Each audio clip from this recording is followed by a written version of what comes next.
Welcome to the Vital Spirit podcast. I'm Dr. Kelly Livingston, a naturopathic physician and your guide to a new health reality, one that connects body, mind, and spirit. Together, we'll dive deep into the art and science of holistic healing. Through working with hundreds of women through midlife transitions, I've discovered something profound. Most of our physical and emotional challenges are rooted in a maladaptive stress response. And true healing begins when we regulate our nervous system. Each episode will explore complex health topics in simple, empowering ways, uncover the deeper wisdom within each of us, and share practical tools for nervous system regulation to help you awaken your vital force and create lasting wellness. So, if you're ready to reconnect with yourself, your health, and your purpose, let's begin this journey together so you can experience life more fully human and deeply healed. Hi, and welcome to the Vital Spirit podcast. I'm Dr. Kelly Livingston, and if you listened to part 1, we talked about awakening as the health crisis that wakes you up, and why midlife, especially perimenopause and menopausal transitions, often become the portal on this health awakening journey. Today is a little different. I wanted to speak to what I believe is the hidden core of what I do clinically, and it comes at the tail end of a week where I had a lot of patients who were having this conversation with me around programming and our perceptions around health and wellness, and I felt like it was just time to make these episodes, and I don't think that the first part was all there was to say on the topic.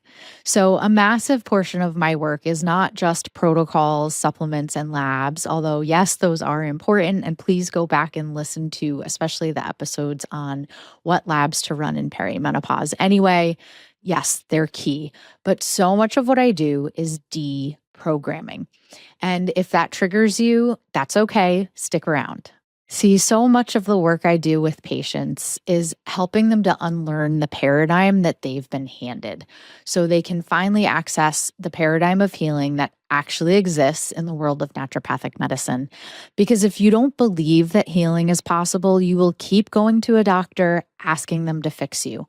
So many of the initial conversations I have with patients are, yes, instilling trust in me and in this new paradigm of healing that maybe they haven't heard of. But more importantly, it is so that they can believe there is a possible way to heal. So often patients have never, ever been told this. Most of our systems were never designed to teach you how to heal. They were designed to manage symptoms. So this is part 2. If you haven't listened to part 1, go back and do so, but you certainly can jump in here if you're here and you're ready to go. This is the deeper layer. What awakening really is, what a health awakening means, how it shows up psychologically, and why the mind is often the first obstacle, and why the body is the entry point for the healing process to occur. And we will definitely touch on how every healing tradition, whether mystical or medical, actually shares the same underlying patterns. And I want to say this clearly.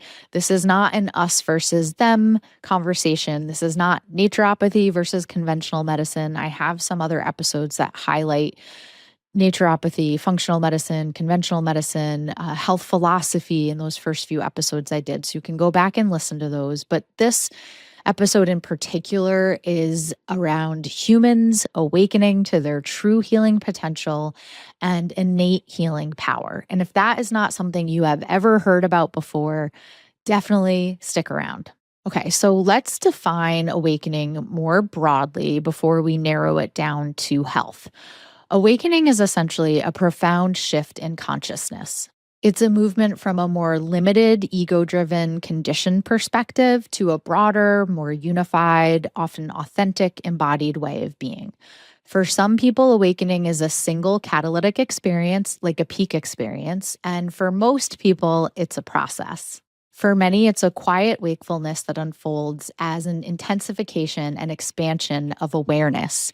It changes perception, it changes inner awareness, it changes how you relate to other people in the world around you, and it changes what you can tolerate. And I want you to think about awakening this way. Awakening is the realization that the normal human experience is limited because we've been living on autopilot. We've been asleep. And very often, when patients come with a chronic health condition or a health crisis, it is their time to wake up. And once you see that, you can't unsee it. So, I sometimes talk about health awakening as wakefulness medicine. And I want to ground this in the body because if this is new to you, I think this might feel a little bit too out there. So, a health awakening is the moment that you realize your body is not broken, your symptoms are not random. We definitely don't want to just turn them off. And healing is not something done to you. So, think about that for a minute. Healing is something that you participate in. Have you ever thought about your health as something you participate in? And a health awakening is opening the growth realm of human existence. So I talk about these things like individuation and self actualization a lot. And there is a growth process that is occurring. And so the first step on that process is becoming aware. And the first step on a health awakening journey is the moment you stop trying to suppress a symptom or get back to normal or be able to eat everything that everyone else around you is eating. And it's instead asking, what is the most integrated, alive, coherent version of me? What is my body trying to teach me? What are these symptoms asking for me to see? Often we need to ask ourselves, what is our nervous system trying to tell us that we can't tolerate anymore? And I want to name something that I see all of the time and I believe is very true, and that is that mind, body, and soul are not separate. So when we treat them as separate, we create confusion and the opposite of coherence in the system. And when we remember that they are one, healing becomes a return to wholeness. We talked about this in the previous episode. And that's why I call it wakefulness medicine, not because awareness and awakening is trendy. I think sometimes things can pick up speed on social media. And this is something I've noticed more people are talking about. I think people are waking up essentially at a more rapid pace, but it's literal. It's literally waking up. I see patients in front of me wake up to their health potential. And in patients who have more trouble overcoming a diagnosis or a set of symptoms, I think the problem is really the paradigm and their belief system around whether healing is possible. So that is why I say that deprogramming is so central. When a patient first calls me, again, they don't trust me yet. They don't know me yet. And so their questions are very much around like, can you fix this? Have you helped someone with X, Y, and Z diagnosis before? What's the protocol you're going to use, right? And most people are using a paradigm that makes healing inaccessible and impossible. And in that paradigm, it says symptoms are the enemy. Symptoms are bad. Get rid of symptoms. Take an anti. Your body's a machine. You're in need of an expert to fix you. Your emotions are scary. They're not relevant even, we might say. And your thoughts are definitely not our thoughts, okay? But in every holistic healing tradition, including naturopathic medicine, symptoms are not enemies. They're signals, they're communication, they are a language, and the body is super intelligent. Vis medicatrix naturae, prana, chi. These might be different languages or words, but they're all the same reality. They're pointing to an organizing, intelligent force that moves toward repair and coherence when we remove obstacles. This is our vital force. So the first step is a paradigm shift. Not to blame conventional medicine, but to awaken into a bigger map. Patients always say to me, how do you not get angry that more people don't know about this, or that I was just handed a pill or told my labs were fine? And I used to get angry. I sometimes still do, depending on the situation and what the patient has shared with me that she's been told. But that's not going to help anybody, right? The only thing I know how to do is to work in alignment and integrity with the healing power of nature and to teach docere, doctor as teacher. And the more that I teach and educate and show patients and wake patients up, then they can go out and do that work in the world. And I don't need to get fired up anymore. So let me tell you something that I saw recently because it's just so incredibly common. A patient told me she has anxiety, and when I asked her to describe what the anxiety feels like, it wasn't panic, it wasn't danger, it was my thoughts are crazy. My thoughts won't stop. I can't stop thinking. She wakes up feeling that way. She wakes in the middle of the night feeling that way. She wakes up in the morning feeling that way. And that was it. It's just these thoughts, my to-do list, my thoughts, my worries, right? And for so many people, the most frightening place to be is alone with our own inner dialogue. I'm not taking away from that. It feels very scary when you first enter into this health awakening world. And I'm saying to patients, well, we're going to get quiet and sit with our thoughts. That sounds like awful, the last thing that they want to do. And without a mindfulness practice, that makes sense. Some of us are meaner to ourselves than we would ever be to anyone sitting in front of us. And if you've never trained your attention, your thoughts tend to run you. It does feel like they're just wild, chaotic beasts. And it does feel sometimes like they're even going to physically harm you. She said she felt buzzy. And to me, sometimes that might mean adrenaline or cortisol. I'm going to tease that out with her, but it almost feels unsafe even to be inside of our skin with our thoughts. And then emotions also feel dangerous. So she said that growing up, emotions were not safe. They were not something that was acknowledged in her family. And if she expressed emotions or discomfort, even around a situation that emotions were appropriate, she was told to go somewhere and talk to someone about getting rid of them. And grief felt dangerous to her growing up. Sadness felt dangerous. And this is part of the deprogramming that I do with patients. And if we were taught to go to a doctor to figure out what's wrong with our thoughts because our thoughts feel so dangerous, even when what we're experiencing is a normal human response to life, then situational depression can become pathology. We can be handed a pill that we're then on for 20 years. I see this day in and day out. Grief can become a diagnosis. I talk about this a lot in the depression episodes. And as I've said before, I'm not saying medication is never appropriate, but there's a therapeutic order of operations. I am saying that part of awakening is learning how to be with your inner experience without fear, because a huge part of healing is what goes on in your mind. Your mind is extremely powerful. And more importantly, we are not separate from our mind. Mind, body, and soul are one. And awakening feels really inaccessible in a dysregulated system. So if you think about allostatic load or stress on our system, when you're inflamed, depleted, you're not sleeping, your blood sugar's unstable and erratic, your microbiome and gut health are disrupted, and you're nutrient deficient, you will inevitably have less emotional resilience. So as I work through physical root causes and layers with patients, they inevitably have a larger window of tolerance. Their nervous system is becoming more regulated, sometimes without even working on mindset or thoughts intentionally. And if you have all these physiological dysregulations happening, you do become more reactive. You are less able to witness thought and let thought go. You're less able to sit with sensation.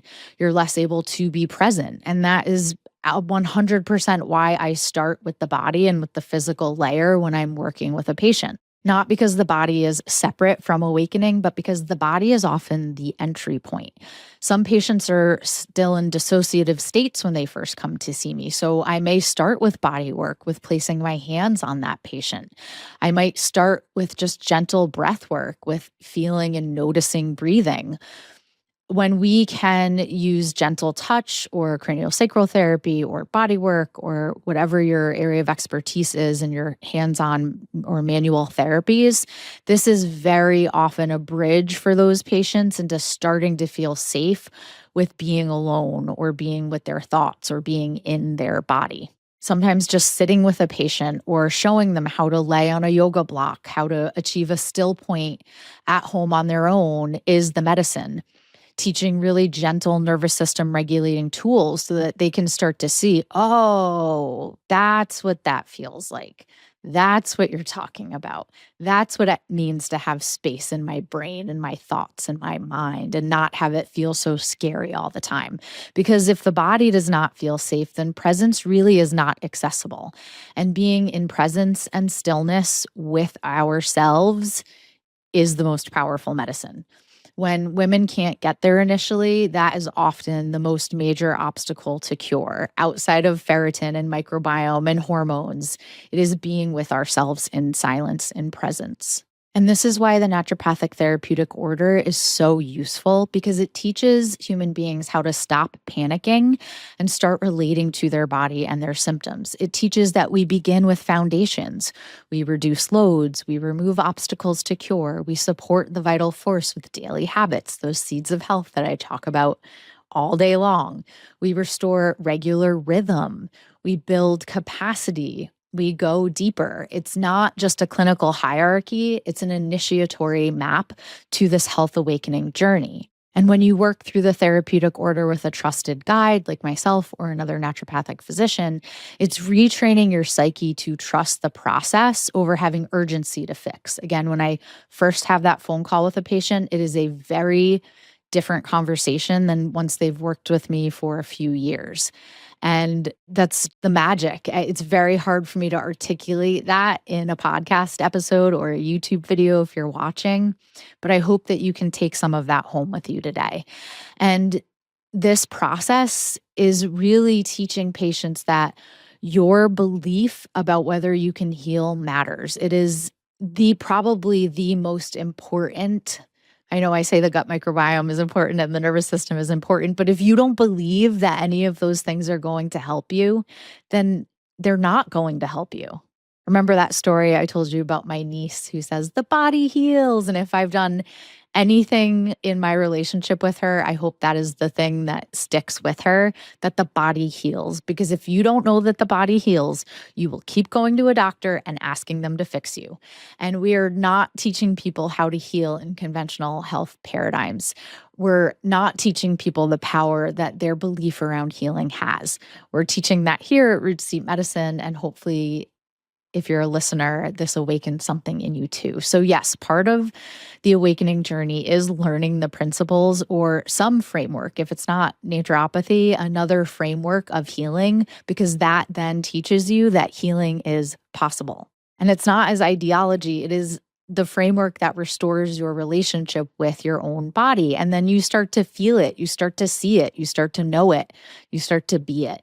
Now, here's my mystic scientist blend where I was a psychology major and a philosophy minor. I've studied so many spiritual texts. I've studied medical texts. I'm always looking for patterns and looking for some truth because as a physician, I take a giant amount of pride in the work that I do in the sense that I take my first do no harm oath seriously. I don't want to ever share something with a patient that will not be useful and definitely not something that will be harmful. So I'm looking for truths and patterns that I can distill down and confidently say, here, this will help on your journey. And so across all legitimate healing traditions, the pattern is the same. The language might be different, but there's the same architecture. So a basic awakening map appears in so many different places. And I can kind of walk you through some of that right now. And I'm sure that you're going to hear these steps and say, oh, okay, that kind of makes sense in my healing journey. So a basic awakening map that you can map onto your health awakening is that there's a wake-up call or a catalyst. Step 1, wake-up call. Diagnosis, right? Not feeling like yourself. Perimenopause. Having this little maybe noise in the back of your head, like there's got to be something more to healing and medicine than just this, right? Step 2, the dark night of the soul. We have a whole episode on that. The purification process. Step 3, exploration, seeking, learning, acknowledging there are other paradigms. Step 4, integration and embodiment. Step 5, service and contribution. Lots of people, once they get through step 4, I think I said this in the last episode, they want to tell everyone about it. They want to wake everyone up. We can't wake anyone else up unless it's their time. Buddhism gives structure to this through the Eightfold Path, the 7 factors of awakening, and stages of enlightenment. Psychology gives structure to this through individuation. You've heard me talk about that before. Alchemy gives a framework to this that I've touched on before through the Vital Spirit method. Naturopathic medicine has the therapeutic order. So this is why I'm not interested in us versus them or getting angry over a paradigm that doesn't acknowledge or see this yet. I'm more interested in planting seeds so humans can recognize these patterns and walking it consciously in my own life and really practicing what I preach as a physician. And this is a good segue into why I wrote my thesis on psychedelics in the therapeutic process for a reason back in 2012, because I saw that not everyone was set up to do this work. Not everyone is going to do the self-study or some of that deeper work. And sometimes when patients come in, they are in that healing crisis phase and stage, and they want or need to move a lot more quickly. So yes, psychedelics, when done appropriately with set and setting, with traditional respect and skilled guidance, can temporarily reduce the grip of that default mode network, that rigid egoic rigidity in our brain. They can give us a glimpse, a moment, or a insight into what a peak experience might feel like, and that gives us space. And it also, for a lot of patients, can rewire these networks that have been very difficult for them to overcome, whether in talk therapy or other modalities. But I really want to say this very clearly. Taking a psychedelic or using an external tool to achieve a peak experience is not the same as embodied wakefulness. So the real work is what you do when things have plateaued. So Ram Dass talks about this a lot in his teachings, where you can continue to chase the high, and even enlightened beings can get high on that essentially enlightenment or breath work or being in conscious unity consciousness, right? But the real work is bringing that back to the real world and to daily life, and staying grounded in daily life, and integrating that insight and seeing the miraculous in the ordinary. And if you've ever had any sort of existential depression where it's like the groundhog dayness of life and the, oh my gosh, it's so mundane, this midlife over and over and over again. The trick really is that seeing the beauty, the wonder, the awe in the daily existence. And sometimes a peak experience can help us to see that every day. And once you start on this awakening process, like I said, you can't unsee things, but it can feel like a lot to hold all of this without collapsing. And that's why I'm really not trying to glamorize awakening. I'm definitely really not trying to say bypass anything. And when we use external tools that speed up the process, we have to be very careful that we integrate and that we have laid the foundational groundwork for that to then become part of daily life. So if you're kind of on the fence here and you're like, all right, Dr. Kelly, how do I begin a health awakening if I'm not sure I believe this yet? If this intrigues you, here are some entry points that don't require you to buy into any belief system. Entry point 1, breath and physical touch. So breath is the bridge between physiology and consciousness, and touch and sensation bring you back into the body. So you can just pause for a moment, sit and be with yourself and ask, what am I aware of right now? What can I feel? How is my breath moving through me? Is my breath fast and shallow? Is it slow and deep? And you can label it if you need to. You can label the experience. You can say, I feel X, Y, and Z, but you don't have to. This is a non-conceptual knowing exercise. So you can also just sit and just be and perceive through awareness and just feel the world around you. 2, metacognition. So this is the skill of noticing thought as thought, not fighting thought, not obeying thought, just letting thought come, saying, oh, hi, thought, and letting thought go. A little bit more advanced is when a patient is having what they label as an anxious thought. So again, very often when I say to patients, okay, you're on this medication, can you tell me why? They'll say, for my anxiety. Okay, what is your anxiety? And very often it's just my thoughts. I have a lot of thoughts. I worry. Or similarly, depression. Well, can you describe that depression, right? So when it is a thought, if we can learn to have that thought come, have that thought go, that thought doesn't have as much power anymore. It's not so scary. It's not so dangerous feeling. And we learn that that thought or that feeling or that sensation or that anxiety was probably trying to tell us something. And if we can get curious and have compassion and allow it to come and start asking questions about why it's there, when does it come? What maybe triggered it? What's going on in my physical body that might have caused it? Then it really cannot be as scary. And then third entry point is stillness, silence. So many people don't have any silence. They have no quiet time. when they first come to work with me. And I get it. I like to fill my time with music or podcasts. I read, but we also have to take time to be quiet and still. And this is when we are most intensely alive. And again, that's why for some people that does not feel safe. But this stillness and this present moment is what consciousness is. And when we're on a health awakening journey, that consciousness is really what we're attempting to tap into. In my opinion, the present moment and consciousness is basically the point of all of life.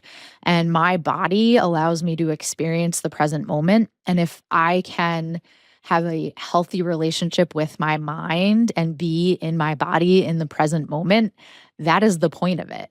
Ideally, my daughter's there with me and we're outside somewhere in nature in the sun, and that is heaven, essentially. So there's less fixation on self. There's less rigid thinking. My thoughts don't feel scary. There's more connection. There's essentially daily transcendence in the mundane aspects of life. And there's awe, there's mindfulness, there's flow state, there's wonder. And these are not just spiritual ideas, they're actually physiological states. And when we can be in mind, body as one, we're able to tap into that. I want to go a little deeper into why thoughts can be a major obstacle, because we can become addicted to our thoughts, especially negative ones. We actually become addicted on a biochemical level. So, for example, for you high achievers, fixers, the type A warrior, there's a dopamine loop that you get the dopamine hit when the problem is solved.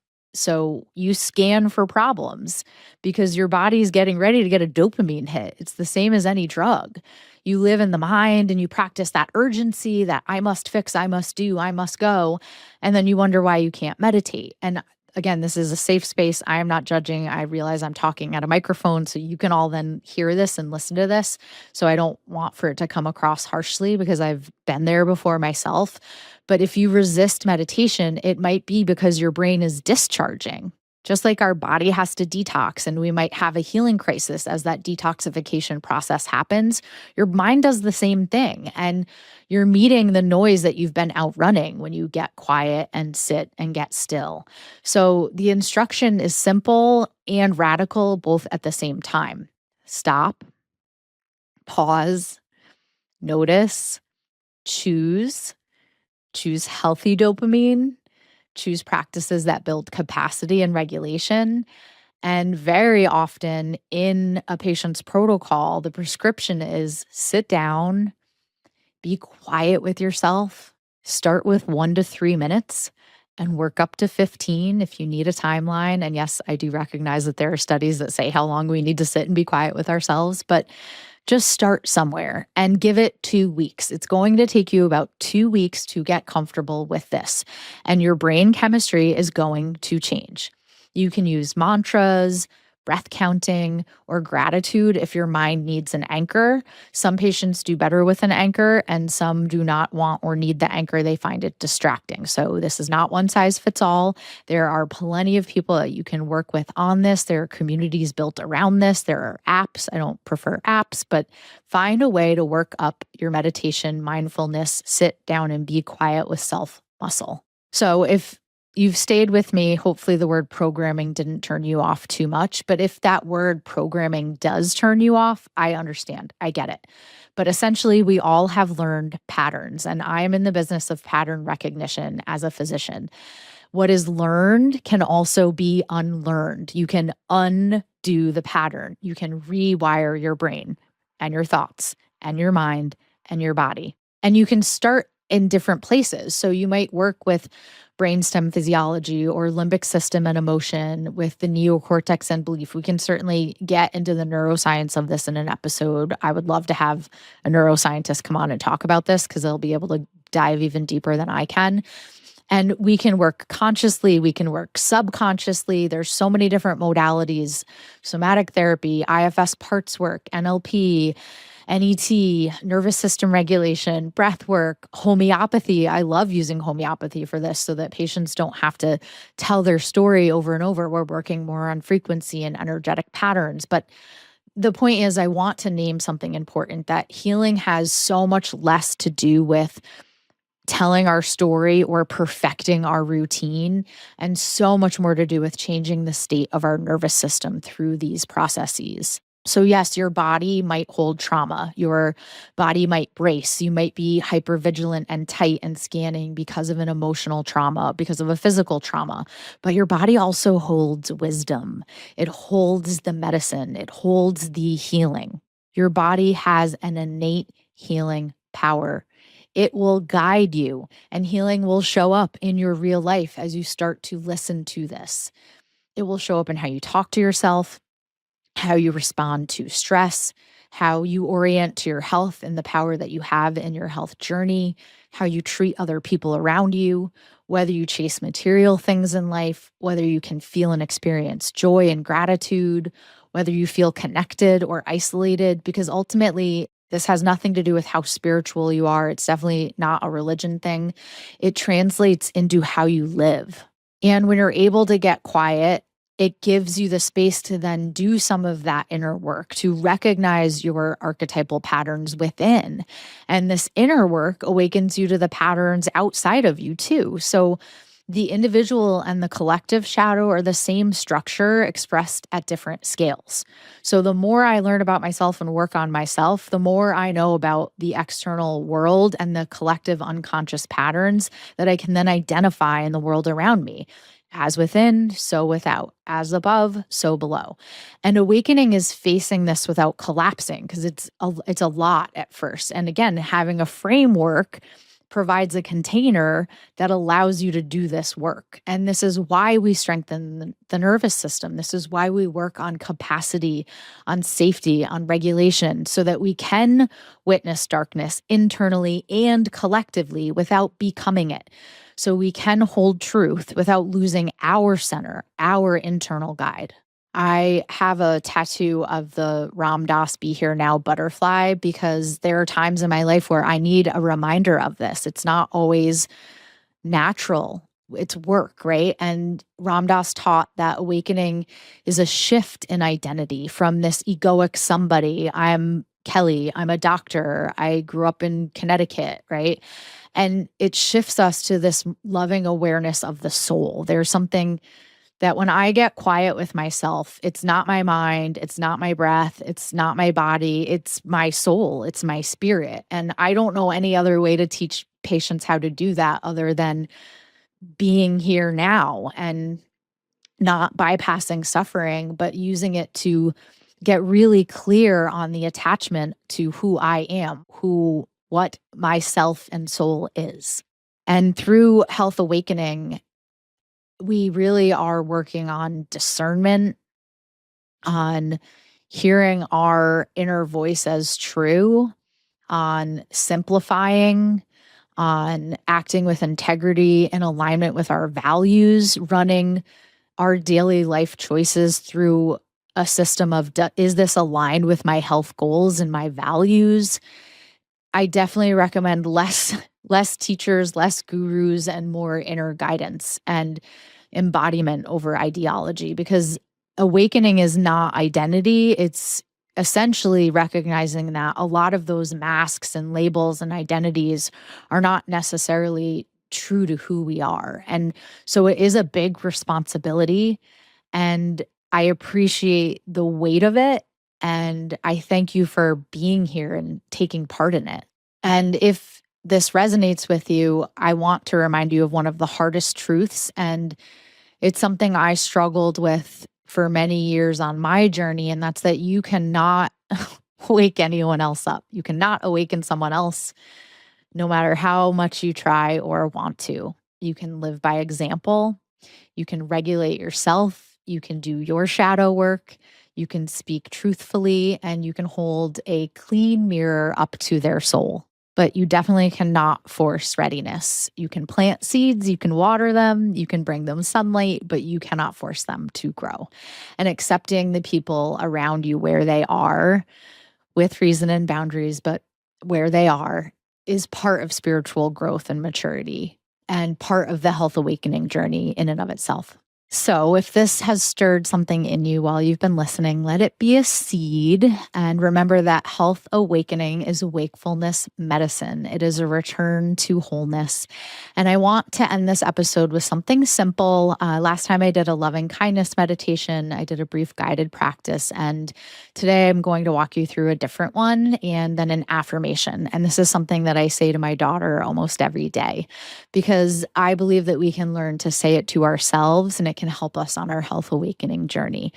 And yes, if you want to take it a little bit further, you can even go through this and look in the mirror while you're doing it, Louise Hay style. So wherever you are, however you want to do this, it's safe to let your eyes soften and even close them if you'd like. And just take a deep breath in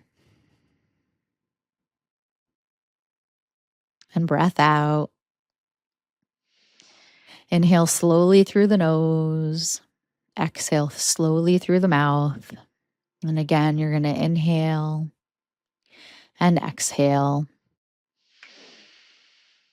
One more time, inhale and exhale.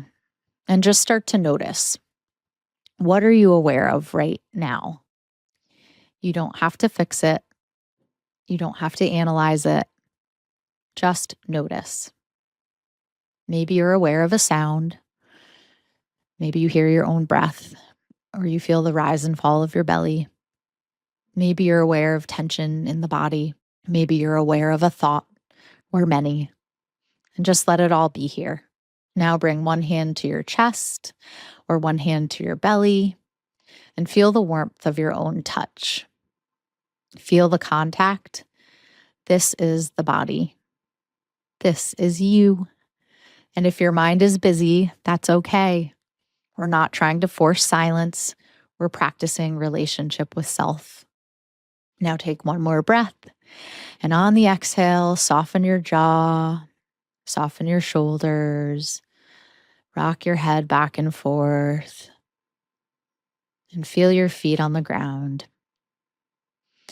One last inhale and exhale.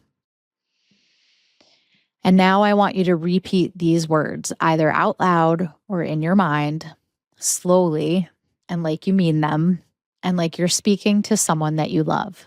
You are brave. You are powerful. You are smart. You are beautiful. You are strong.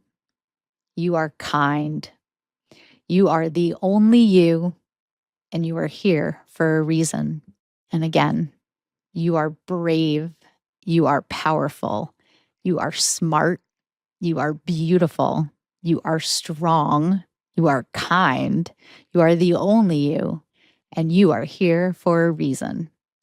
And if it feels uncomfortable to say that, if part of you resists, if part of you doesn't believe one or all of those yet, that is okay. That is information. It's part of the deprogramming. So just let the words land wherever they land.